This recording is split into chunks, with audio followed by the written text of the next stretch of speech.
there, I'm Lacetia Walker, a mom, educator, wife, sister, girlfriend, cousin, advocate, a believer, and a joy seeker. And I'm also the host of the Joy-Filled Educator Podcast, where we're talking real talk, stories, lessons, belly laughs, and a whole lot of inspiration and joy. So if life's been a little messy, a little full, or just a lot, then guess what? You belong here. And I can't wait to share this space with you. Listen, you play a role in this too. Please like and subscribe, write a positive comment, then share this podcast with a friend. And let the countdown to joy begin.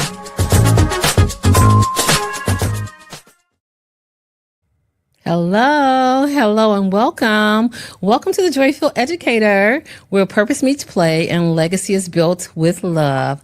I'm your host, Lacetia Walker, and don't forget, this podcast is for women who give their all to everyone else and are finally ready to pour some love back into themselves. Listen, it's episode 7, and I'm super excited. This episode is extra special to me. It's called Back Down Memory Lane. We're actually honoring the journey, the laughter, the lessons, and the love that shaped decades in education. I'm joined today by two wonderful women, two beautiful retired educators whose impact has stretched across classrooms, across campuses, and communities. And listen, not only have they shaped lives, but they've also left 40-foot footprints in the hearts of students, colleagues, and anyone that they encountered. So please pull up your favorite chair, grab your favorite smoothie, a cup of tea, or a glass of wine, and take this walk with us down memory lane. Back down memory lane. Ladies, welcome. Welcome to the Joy-Filled Educator. Hello. I'm so happy to have you both. Thank you. I would love for you all to tell our audience who you are and the role that you served in, what capacity you served in education and what it has meant to you. Pamela, do you mind starting? Not at all. Hello. First of all, it's an honor to be on your podcast, Lacetia, and also be on this panel with Vanessa. But I also wanted to say, I am so thankful for you. You are such a blessing to all of us, and just wanted to acknowledge that first off. But my name is Pamela Kent, and I taught in Detroit public school system for 32 wonderful years.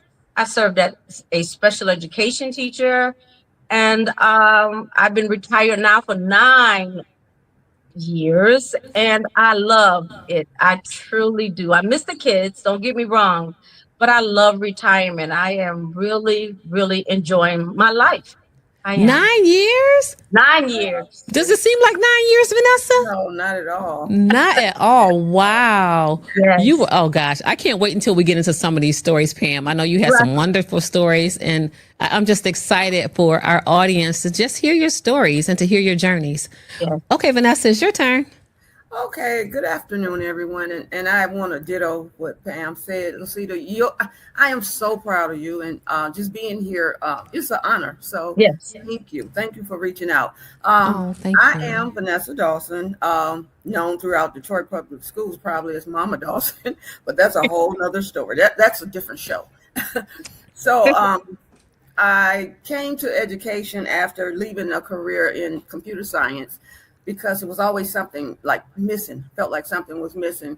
And I joke about this now, but my dad told me a long time ago that I was going to have a house full of kids. And I'm thinking, I didn't lie. Really? Right.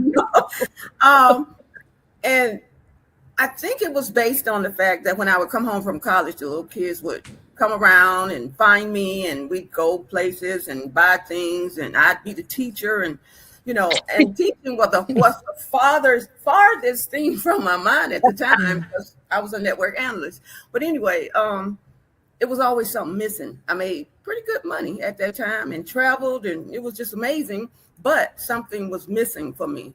And so talking to my mom after my dad passed, and anyway, I decided to leave Jacksonville, come back to Detroit, and I started at McNair Middle School. And this is where I met these two ladies. And so shortly after being encouraged by my principal, Dr. Terry Truvillion at the time, who saw something in me that I really hadn't thought about teaching. So I went back to school, got my master's, and the rest is history. And I'm retired now as of last year in June. It's been a little struggle because I do miss the kids a lot. But it's also the fact that I'm able to look back and smile because I know that I changed lives and they changed me as well. So it's an honor to be here. Oh, thank you both so much. Yes.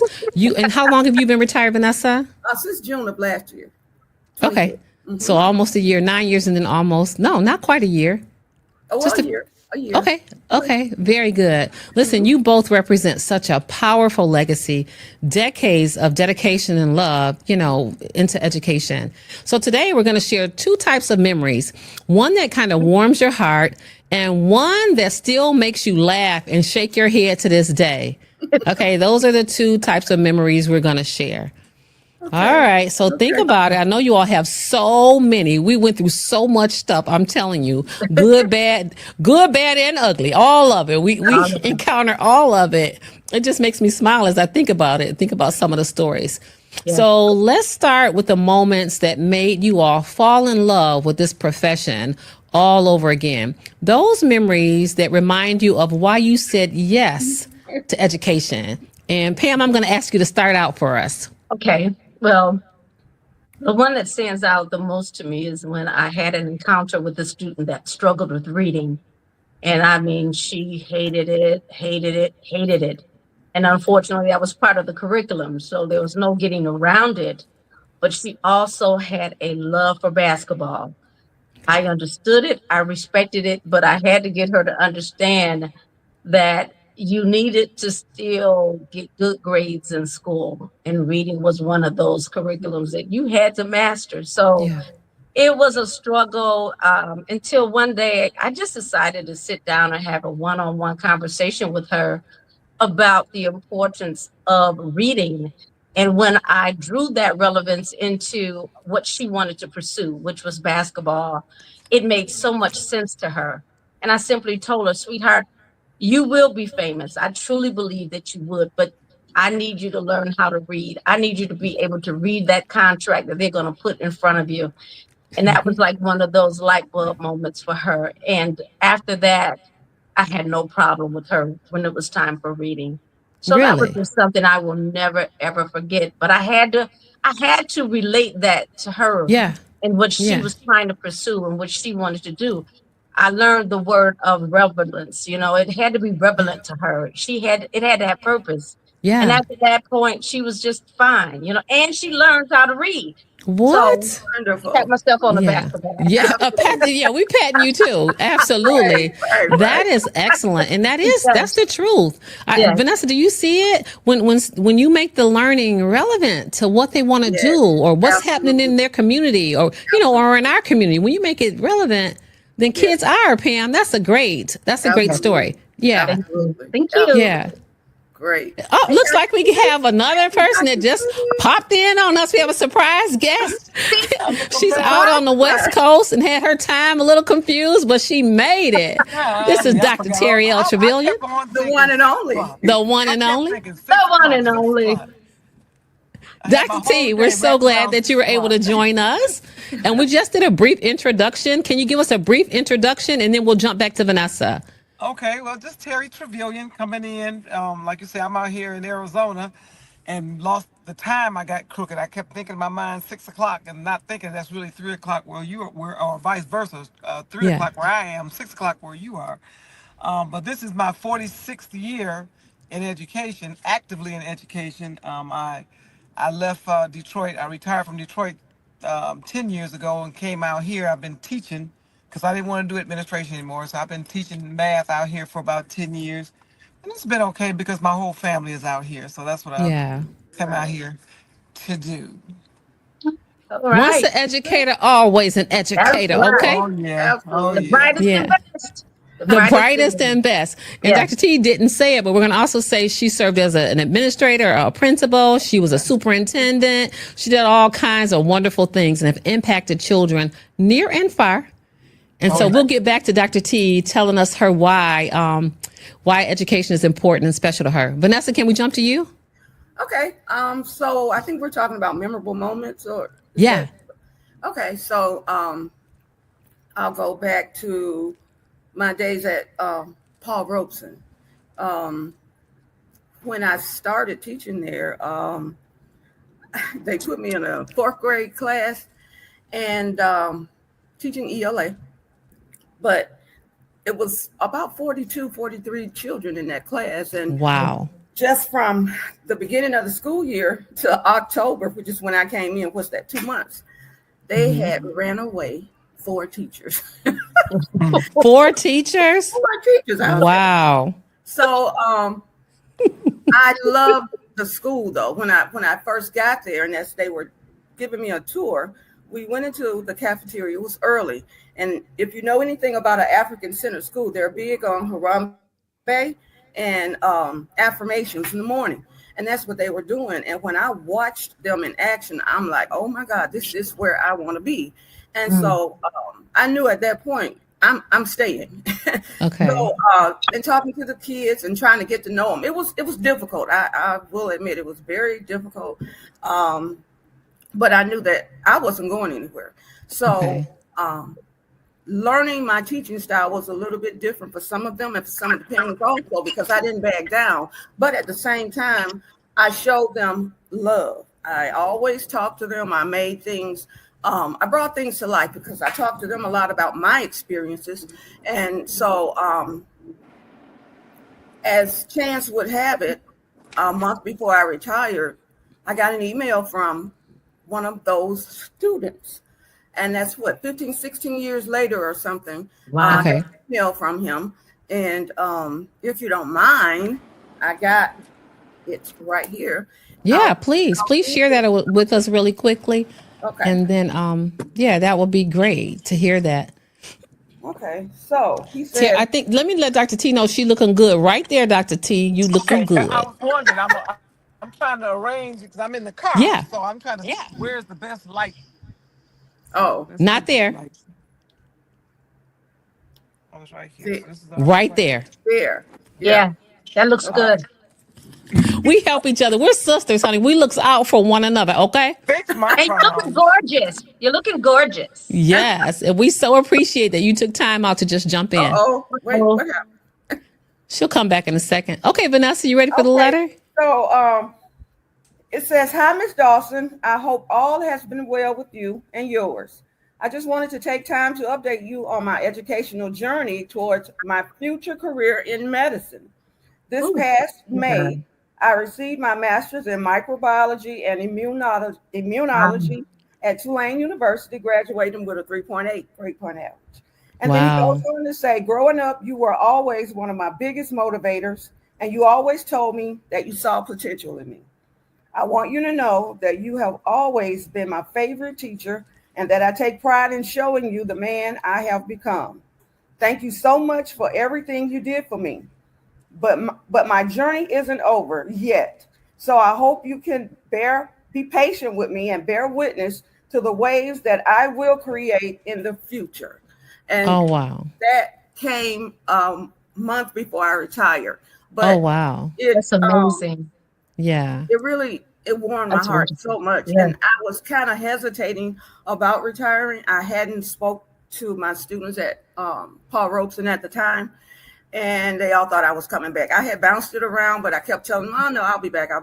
But I knew that summer that I would not be able to go back. So when I got that email, it was like, it was a confirmation for me because it meant that my job was well done. Or my job was done. I made a difference. And very good. That's what teaching is all about. It's making a difference. It's not about a test score or were you highly effective? I figure highly effective means making a difference, seeing a child that you changed come back. Absolutely. And say, I appreciate you. Or you made absolutely. That's what teaching is about for me. Yeah. Yeah, those are beautiful moments. And they're really the heartbeats. These moments are the heartbeats of education. Truly. They remind us that we don't just teach, we actually touch souls. We touch souls. Make a difference. Make a difference. Absolutely. And Pam, I know you got some other great stories. I've been out before and people have asked me, hey, they've said, hey, I remember you. Then they'll say, where's Miss Lee? And so I know, it's amazing. It's amazing the impact that we make or that we have on our children's lives. And again, it's not just about getting the lesson done or what your test score may be, because that's important too. Right. But the way you show up and the influence that you give to kids and they shape their lives. I mean, sometimes they live on every word we say. Right. It's kind of like sometimes they don't even think we're human. If they see us at the grocery store, at the mall, they're like, "You go to the mall?" Yes. Yeah, I go to the mall. Yes. Yes. So listen, before we shift gears, I want to pause for a joy-filled reflection moment. So if you're listening right now, I want you to take a deep breath and think about this. What's one moment, big or small, when you knew you were exactly where you were supposed to be? Maybe it was a student smile, a breakthrough conversation like both of you all had. Pam, you telling that young lady, listen, if you want to play basketball, you got to be able to reach the contract. Otherwise, you're going to get gypped. And then she wanted to learn to read from that, right? Exactly. And then Vanessa, same thing for you, for your student to reach back out to you and to tell you how you influenced him. That's amazing. So it is. So maybe it was a smile, a breakthrough conversation, or just a quiet sense of peace after a long day. I want you to write it down, and later in your joyful journal or any journal, jot down a note in your phone right now if you can, so that you can really think about these memories, because it's those reminders that keep us grounded when our days get tough. Oftentimes when I get a card from someone saying thank you or you did a great job, I post it right in my office, honey, because when somebody get on my nerves, I got to turn around and read it. Like, okay, you are okay. You're doing a good job. That's right. Yeah. I see Dr. T is kind of jumping in and out. Hopefully we can get her. Oh, she's here because she has some great stories too. It said that I wasn't close to internet. So I'm trying to get closer to this building if they're going to make me. Well, we're glad you're here now. Right. Yeah. T, can you tell us, give us a memorable moment? Oh, girl, I can't even talk. One of them, I can tell you one, and this is different than the one I had yesterday. I was at the high school, and one of my boys was giving his mom a bad time. He was a great basketball player. He's a senior, and he just woke up one day in April and said he was dropping out of school. His mother called me. She was hysterical. The mother was hysterical. So when she called me, she said, Dwan Wright. That was his name. No, yeah, Dwan Wright. He said, oh, he cried. Oh, he's going to drop out of school. I said, he ain't going to drop out of nothing. I said, I'll give you a call back.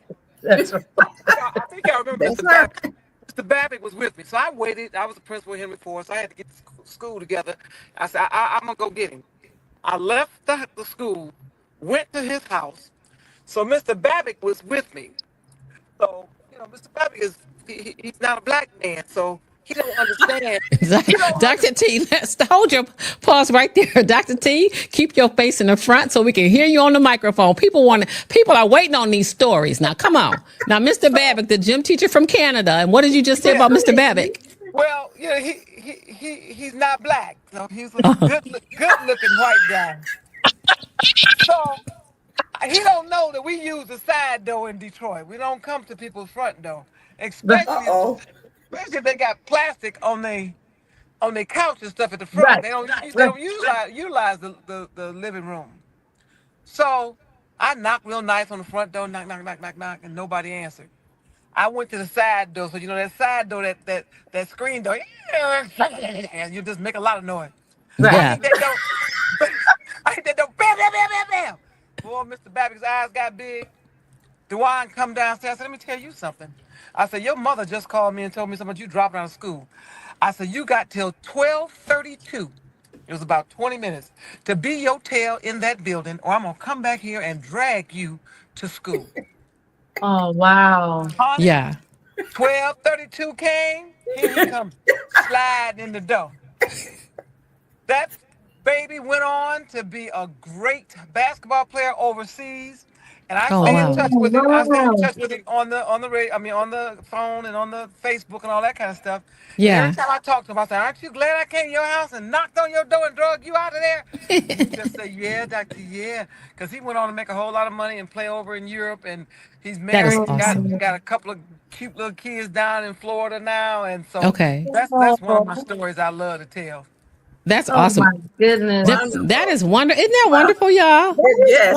And she wonderful. did those types of things. She Oh, did. yeah. I left Yes. that school. I left. I wasn't. I had an out of body experience. I said, "I'll be right." I said, "Y'all handle this. I'll be right back." I got to leave the building. 3,000 students. I left. I said, "I got to go get this one." Right. Yes. And that made a difference. That made a David. difference. So She It was did. the female version of Joe Clark because she Oh, was Yeah. a okay. certain Can we baseball call her? player. Can we call it out? Terry Yeah. Clark. I No, love Dr. Joe T. and I Jenny. remember the time where we had that thing. What was that? Oh, girl, I can't even. Oh, one of the kids came in.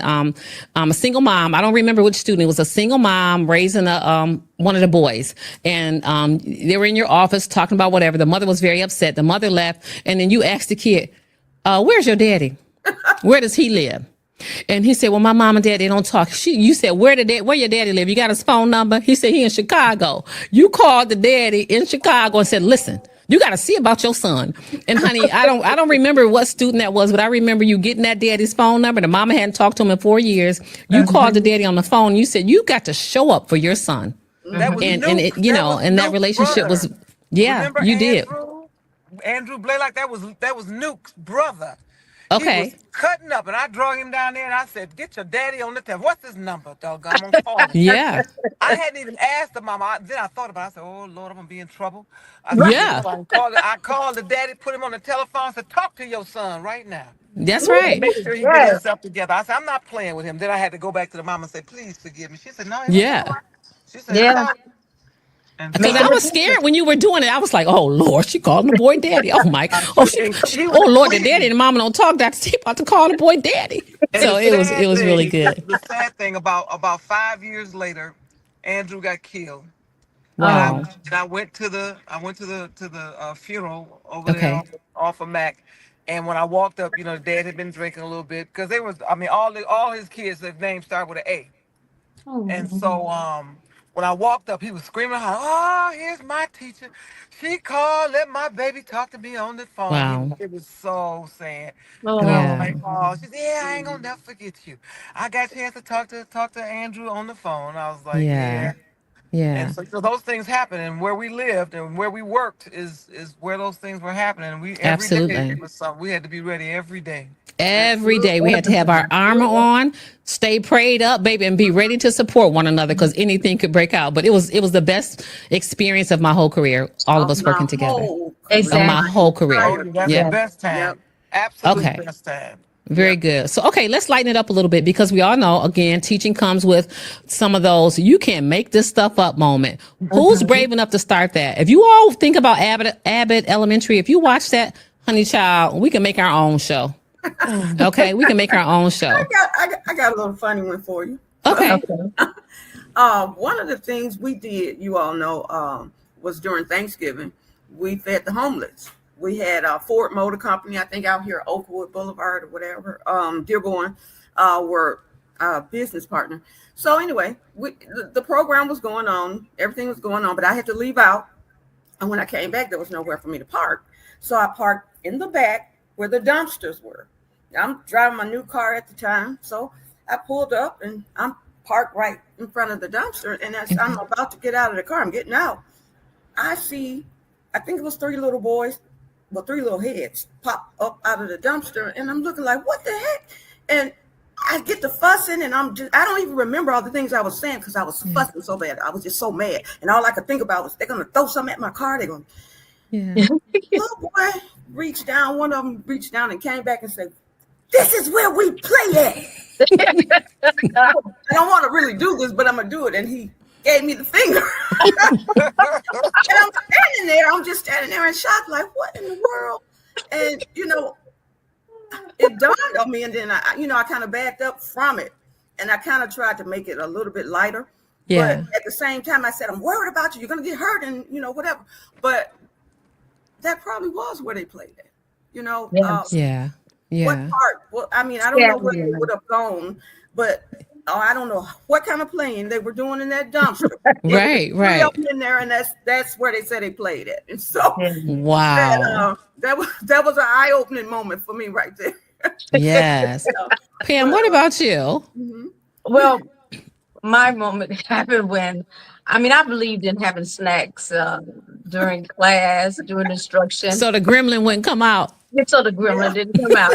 And my biggest thing was popcorn. I figured we could just live off popcorn.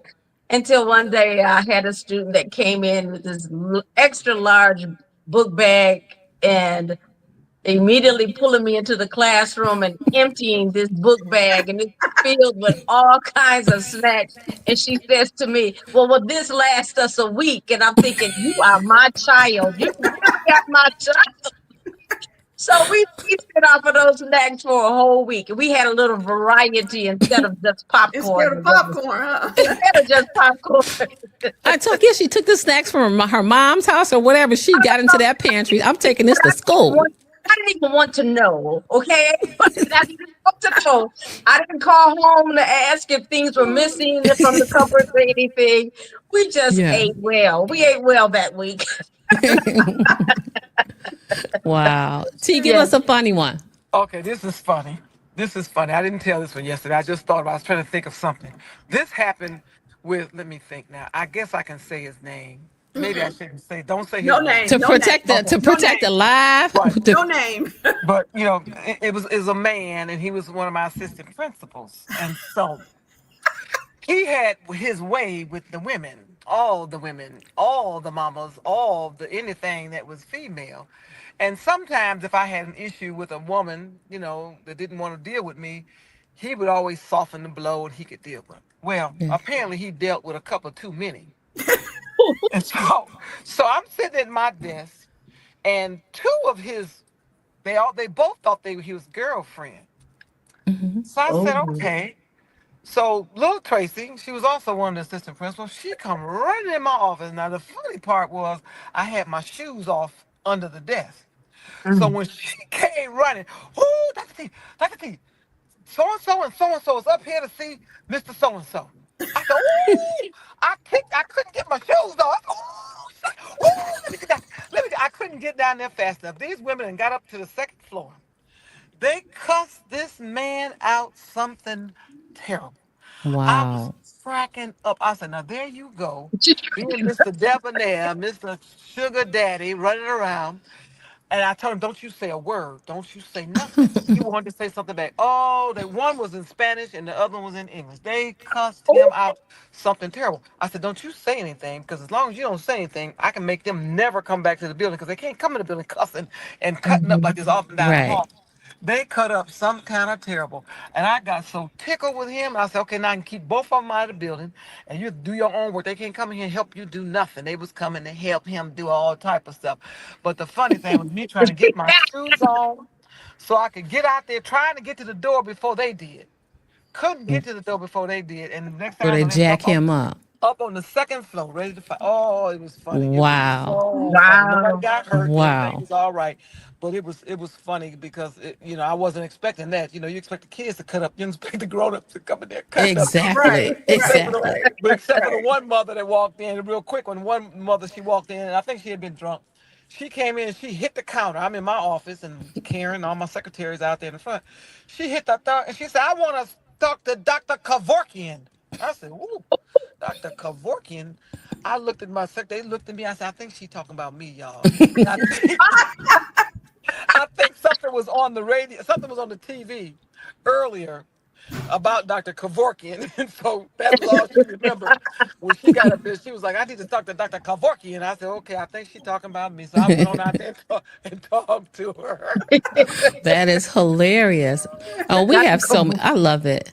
Teaching is a part of, where we were a part of a comedy show, honey. It was part heart surgery, part comedy. It was all kinds of stuff. Yes. We wore so many different hats. Yes. And these stories remind us not to just take ourselves too seriously, but to remember that joy is found also in the mess and in the mayhem. I don't think we have time to tell that story about our little boy when we went on that field trip, Dr. T, during the summer school, and we were supposed to go to the zoo, but it was raining. I don't know if we had one or two. I think we had 2 busloads of kids, And we called back to tell you, hey, listen, it's raining at the zoo and there's a mall close by. So can we go to the mall instead? And what'd you say? And what happened? Oh, shoot. I started thinking I'm going to be in trouble if something happened. I said, okay, y'all go ahead on and go. And nothing had better happen. Get on and go. So cell phones had kind of just come out. So little Terry, we had a big Tracy, little Tracy, and my name is Terry, and then we had little Terry. She out there, she gonna get on the phone whispering, oh, Dr. T. She telling now. She ain't supposed to tell, because Lacetia done already told, don't you tell. Don't say nothing. We gonna Give find us a chance. Give us a chance first. She's telling, she's snitching on y'all. We done lost Odell. I said, well, you better find him. I'm sitting at my desk because it was summertime, so I think I was going out of town. I said, y'all got to find him because I am not gonna be hung up here writing no reports and all this stuff about a lost child at the mall when y'all supposed to be at the zoo. Ain't nothing at the mall educational. So I said, oh, I think I said something. We can buy things and we can add up and add the taxes and all calculate. Yeah. I'm gonna let everybody know. Anybody that's a principal, you let your teachers go to the mall. They're gonna send the kids one way and they went the other. I said, they don't know where they done told the kids meet us back here, and this little boy done got lost. So Terry called me back. I said, did you find him? Whoa, he can't find him. We think he done took his shirt off. Now, I had shirts made that say McNair Technical Middle School. On the back, it's got the address, the phone number, my name, if lost, whatever. Everything on the T-shirts. You can't get lost. When she told me that he took off his shirt, I said, well, just leave him out there and y'all come on back. I said, he don't belong to us. If he took his shirt off, then we ain't gonna never find him. And so we come to find out he done left out the mall trying to walk home. Like he's 30 miles away from the school trying to walk home. So when they scooped him up real quick and put him on the bus, they come on back. I'm looking at them and they looking at me. Here come my staff looking at me, Lacetia, Vanessa, Terry, Pam. Oh, here y'all go. Oh, no. Oh, she blinked out. So I'll finish that story because she's off for a second. And so when we got back to the school, I told him, listen, I told Dr. T, he cannot come with us on any more field trips. Nope, he won't follow directions. He cannot go anywhere else. On Wednesdays, when we go on trips, I'm going to call his mother and tell her to keep him at home. And so that's what I did. I told his mom he cannot go on any more field trips. Honey, the following Wednesday came. Who shows up at the door, Pam and Vanessa? Odell, that same little boy. I was so mad I didn't know what to do. And guess what Dr. T told us? And y'all gonna take him too. Yep. Y'all gonna take him. So that's what we ended up doing. We ended up taking his tail. I don't know where he is. I need to look him up. Right. But honey, he almost got us in trouble. He might be lost. He may still be lost. Oh, God. Very good. All right, guys. This has been wonderful. I think Dr. T may pop back on or may not. I think we kind of shared everything that we want. There's so many things to share. Let me just say that. Right. Yeah, there are just so many things. So as we stroll toward the end of our memory lane, I'd love to hear one piece of advice you all would offer to educators or to moms or aunties or sisters who are standing in the place of moms. You know, we have to support each other. So to those people who are standing in the trenches, especially those feeling like weary or unseen, kind of what's a couple of words of advice that you could give them? Pam, do you mind starting us off? Not at all. My biggest thing is just remember that those students are your invited guests. You are responsible for them from the beginning of the day until the end. Just try to make a difference in their lives. Make a difference. I came back. Did I come back? Yeah, you're back. Pam was finishing up her word of advice. Yes, just make a difference. Yeah, I think that's great. And T, I finished I telling can't hear anything. I finished telling your story. I don't think she can hear you. She said she can't hear anything. Okay, we'll give her a chance to catch up. Vanessa, in the meantime, do you have a word of advice that you'd like to give? Yeah, quickly. Let's see, I can't. My thing is that you never know who's sitting in front of you. You never know what they're going through. You don't know their story. So when you show up with love, with patience, with kindness, you're going to make a difference to that child. Absolutely. So I'm just saying, although it gets so rough for us, Yeah. I still say us because I still consider myself an educator. Once an educator, always an educator. Absolutely. So we don't know who we're teaching. We don't know what their life story is. So just show up with love. show up with patience, be patient, and just try to let them know that they matter in some Very small good. way. Just let them Yeah. know that they matter and you're there for them, no matter what. Absolutely.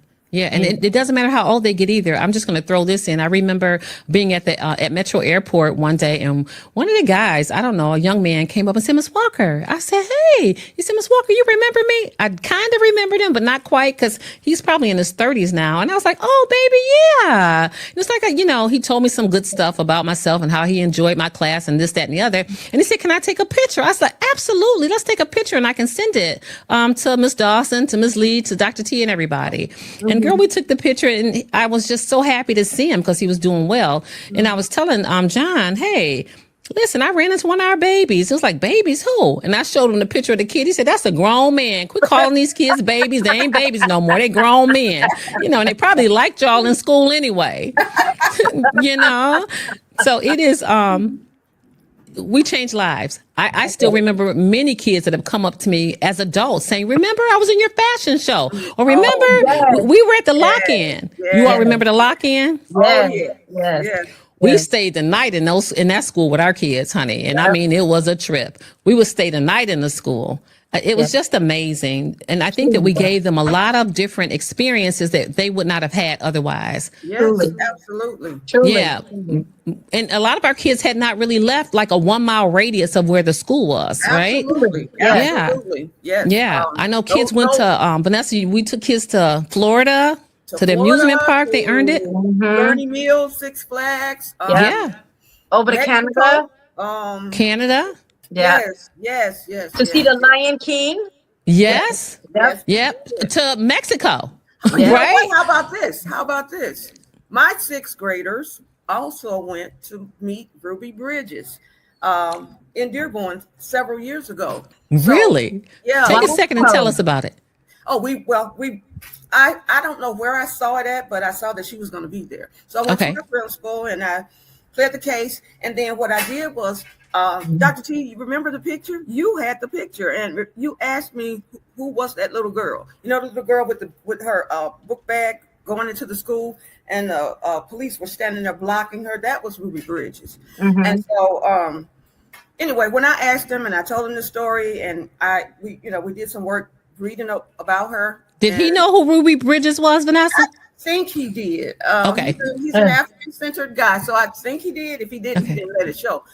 But we did take them, and they was pretty happy at first, and I think they got a little restless because she talked for a little while, and we were at that Henry Ford Museum, and it was cars in there, and some of them wanted to start getting in the cars.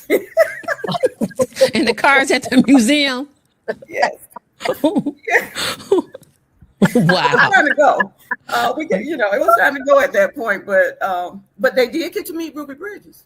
Wow. That was amazing. That's Wonderful. awesome. Yeah.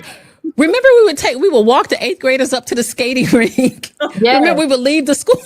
Yeah. We would walk, for their 8th grade, and we would take them to Old Country Buffet and tell, we would have to teach them to use a separate plate. Don't go in there running around. I mean, we taught our kids so much. Even walking on the grass. Do not walk on your neighbor's grass. Don't do it. True. Yeah. We had so much. There's so many stories. We've had so much fun. Yeah. I can hear you. I came back. Okay, we hear you now.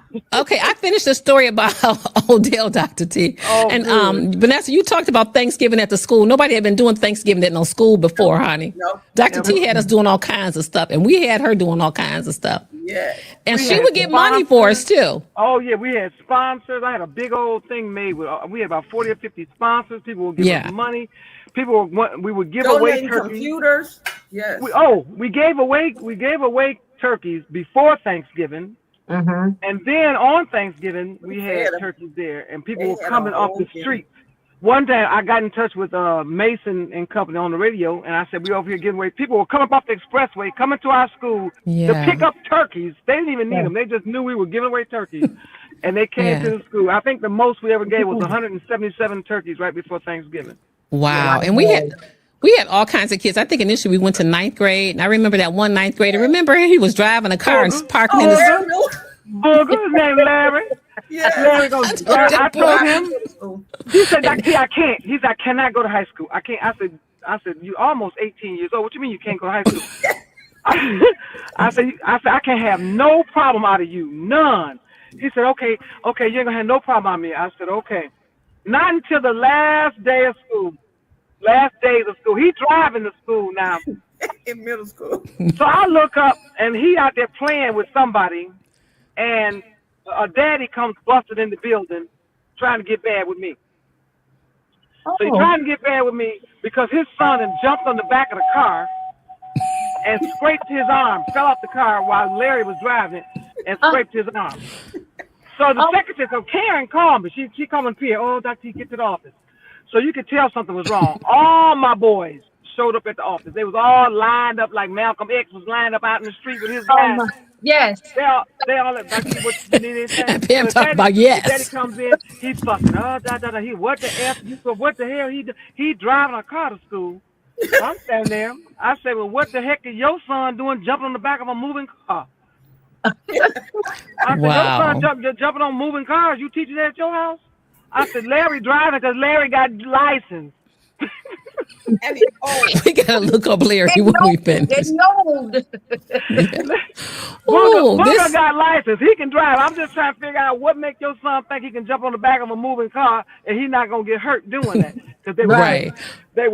And it was an ugly little scrape, but the car was probably going 5 miles an hour or something like that. Yeah. And he's standing behind his daddy. The little boy that scraped up his arm, standing behind his daddy, trying to tell me, I'm sorry, my daddy in here cussing you out. I said, you don't have to worry, I'm going to get him up off of me. I said, you see all your boys lying around this office? He ain't going to do nothing but get drug out of here. That's right. Listen, we were in survival mode too. Listen, guys, ladies, this is so rich. It reminds me of a quote that Maya Angelou said. And she said, people will forget what you said, but people will forget what you said. People will forget what you did, but they will never forget how you made them feel. So I think that we did some wonderful things to make some kids feel some wonderful ways. And we had a powerful impact on so many people, the community as well. Absolutely. Right. Yeah. So I'm just going to wrap this up with a real quick scripture. And I don't do it all the time, but some people don't want to listen unless you got a Bible verse or something in there. So I'm just going to say, because, it's relevant. Galatians 6:9 tells us, so let us not give up in doing what's fine, for in due time we will reap if we do not tire out. Absolutely. So to every educator or everybody that's standing in place of somebody else that's being a mentor, a sister, a friend, we want you to know that your harvest is coming. So please keep showing up, keep sowing seeds of love and hope for one another, because joy is really what we make it. It's what we make it. So ladies, I'm going to give one more journal prompt. And that prompt is for everyone that's listening to think of one memory that made you smile from the soul. And what did it teach you about your purpose? And how can you bring that same joy into your current situation or your current season of life? Because sometimes we're in spaces where we don't want to be. We may be working jobs that we don't really want to be working, or in a relationship of some sort, or in community where we don't really want to be. But how can you bring that joy anyway? So take 5 minutes this week to reflect, to write, and to reconnect with your why. Okay? So in closing, I want to say, Pam, Dr. T, Vanessa, thank you all so much for walking down memory lane with us. Your laughter, your love, your legacy, your stories, they shine so brightly. And Vanessa helped come up with that title too. When we talked about pulling this podcast together, I was like, what are we going to call it? If we all get together, what are we going to call it? And she said, back down memory lane, baby. So back down memory lane is what it is. Yes. We want to thank our listeners. Thank you for tuning in to the Joy-Filled Educator. If you enjoyed this episode, share it with another educator who could use a little joy. And until next time, remember, joy isn't found, it's chosen moment by moment, day by day. I'm Lacetia Walker, and this has been the Joy-Filled Educator, where we grow, heal, and find joy together. Right, sisters? I love y'all. We're going to plan a retreat, too. So if you all want to get with us, we're going to have to plan us a retreat. And these are going to be the superstars that's a part of the panel. And we're going to get something going real soon. We love y'all. Come out here. The weather is great out here all the time. So y'all come out here. Oh, we got to come out to Arizona for our retreat. Absolutely, because we want to pull them from around the world. You don't have to worry about snow. It's we can come during the perfect time. Very good. Sounds great.